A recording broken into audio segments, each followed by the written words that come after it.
Bonjour à tous, c'est Max pour 1, 2, 3 Tours. Je vais vous proposer mon pronostic quinté sur l'hippodrome de Laval et également quelques tuyaux sur les courses du jour pour ce mardi 14 mars 2023. Mais avant ça, on va revenir sur mes résultats de mes pronostics de ce dimanche 12 mars 2023 sur l'hippodrome de Cannes-sur-Mer. Donc l'arrivée du quinté, c'était le numéro 6, le 8, le 9, le 7 et le 10. Ah, malheureusement, il nous manquait le 9 qui finissait à la troisième place pour avoir le quinté.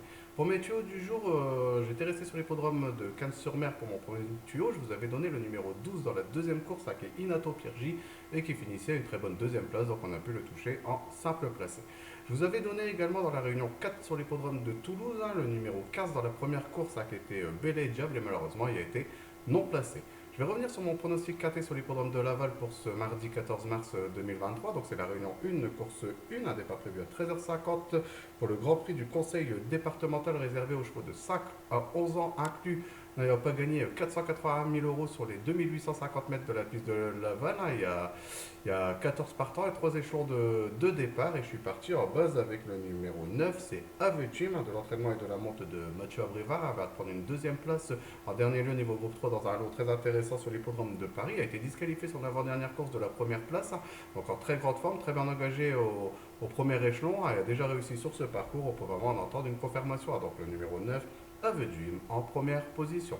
En deuxième position, j'ai mis le numéro 7, c'est Alicia Bella, un duo redoutable qui est de l'entraînement de Jean-Paul Marnion et de la monte de Antoine Versailles. Elle va faire une course de préparation après plus de 3 mois d'absence sur l'hippodrome de Vincennes en prenant une honorable 8 place, mais il n'était pas proposé déférer des 4. Là, il sera en mode compétition où il sort rarement des sacs premiers, même dans des lots très intéressants, très bien engagé au premier échelon, déjà bien fait sur ce parcours entre temps. Une 13-7 qui est plutôt pas mal, on peut vraiment en entendre un bon comportement. Donc le numéro 7, Alicia Bella, en deuxième position. En troisième position, j'ai mis le numéro 8, c'est Galestine, de l'entraînement et de la monte de Charles-Antoine Marie. Elle a fait pratiquement toutes ses courses. Elle a été très jouée sur l'hippodrome de Cannes-sur-Mer en dernier lieu en prenant une cinquième place, mais avec un parcours innovant, très malchanceux. Mais sinon, avant ça, c'est resté quand même sur 12 victoires consécutives, dont une sur l'hippodrome de Laval. Je trouve que l'engagement est plutôt très favorable. J'en fais vraiment une petite surprise. La forme est certaine, et je vois jouer une bonne place, et j'espère qu'il sera une cote très intéressante. Donc le numéro 8, Galestine, en troisième position.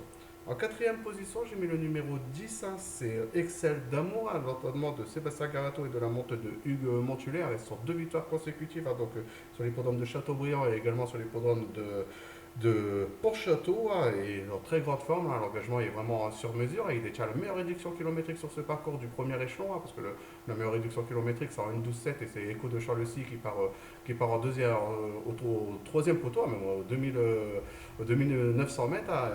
Donc voilà, il a trotté ici en 1,12,9. L'engagement est sur mesure, on peut vraiment faire une base de moins dans les 5 premiers. Donc le numéro 10, Excel d'amour, en quatrième position. En cinquième position, j'ai mis le numéro 12, c'est Eliade Dugoutier, qui devrait avoir de la distance à de très bons chevaux, à l'entraînement de Sébastien Garato et de la montée de Gabriel Gilormini, qu'il a déjà mené à plusieurs reprises, comme l'indique sa deuxième et quatrième place sur l'hippodrome de Vincennes au trot attelé. Elle va faire une apparition au trot monté dans le prix, c'était dans le prix l'île de France, c'était le niveau groupe 1 au trot monté, derrière les meilleurs de cette spécialité. Il nous revient au trot attelé. Certes, comme je vous dis, il doit avoir 25 mètres quand même un très bon long, mais il est capable de venir jouer une quatrième, cinquième place dans ce style de compétition. Donc le numéro 12, Eléa Duroutier, en cinquième position. En sixième position, j'ai mis le numéro 5, c'est Aziela Damour, de l'entraînement de Laurent Claude Abrivard et de la monte de Alexandre Abrivard, en très grande forme à l'heure actuelle. Mais le cheval, il reste intermittent. La dernière fois, il a été disqualifié dans la ligne droite, où je pense qu'il aurait pu venir chercher une bonne place dans la bonne combinaison, avec pris son avant-dernière course, une deuxième place. Mais voilà, ses résultats, ils sont toujours un peu mitigés. Mais bon, c'est quand même l'entraînement redoutable de Laurent Claude Abrivard. S'il fait sa course, il devrait jouer les places dans la bonne combinaison du quintet. Donc le numéro 5, Aziela Damour, en sixième position.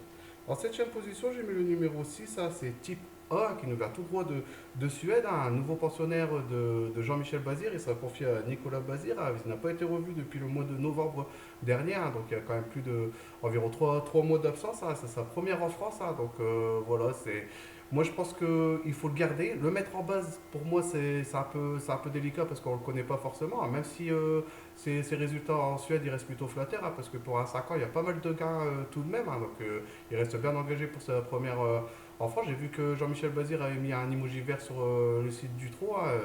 Voilà, je pense que c'est quand même un cheval estimé par son entourage. Moi, je dis à voir, donc difficile de mettre en base, mais il faut surtout pas l'écarter dans ce KTM. Donc le numéro 6 type A, en septième position. En huitième et dernière position de mon pronostic KT, j'ai mis le numéro 2, c'est Divolo de l'entraînement de Mathieu Vara. On fait appel à Eric Raffin pour ce KT, et pas forcément très bien engagé parce qu'il fait partie des moins riches de ce KT, mais a pris une troisième place en dernier lieu, entre-temps une 13-9 qui reste plutôt pas mal. On fait appel à Eric Raffin avec quelques défaillances de quelques favoris, et pourquoi pas venir jouer une quatrième, cinquième place. Donc le numéro 2, Divalo, en huitième position.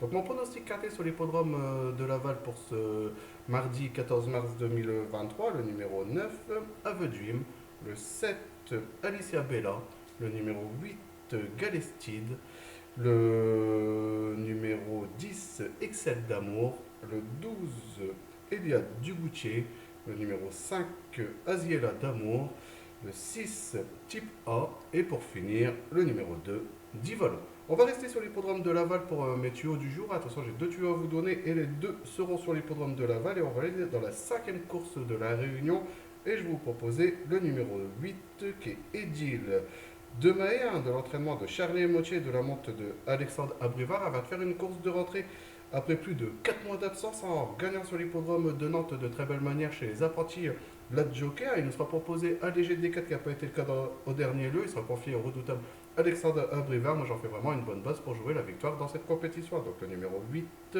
Edil de Mahé, dans la cinquième course, et ça a un départ prévu à 16h10. On va aller dans la dernière course de la Réunion, toujours sur l'hippodrome de Laval, et je vais vous proposer le numéro 12, c'est Gardien, l'entraînement de Antoine Marignon et de la monte de Mathieu Abrivard, qu'il a déjà mené au succès son avant-dernière course, et même à plusieurs reprises sur l'hippodrome de Vincennes. Elle va faire deux parcours à Nantes avec une première et une deuxième place. Il a déjà réussi sur ce parcours, parce que sur trois parcours ici, c'est une victoire et deux secondes places. Moi, j'en fais vraiment une bonne base aussi pour jouer le succès dans cette compétition. Donc le numéro 12, Gardia, dans la huitième course, toujours sur l'hippodrome de Laval, donc la réunion 1, et ça départ prévu à 18h03. Voilà pour mes pronostics pour ce mardi 14 mars 2023. Je vous souhaite de passer une bonne journée. On se revoit demain pour une nouvelle vidéo pour mon café de mercredi 15 mars. Et donc je vous souhaite de passer une bonne journée et je vous dis à demain.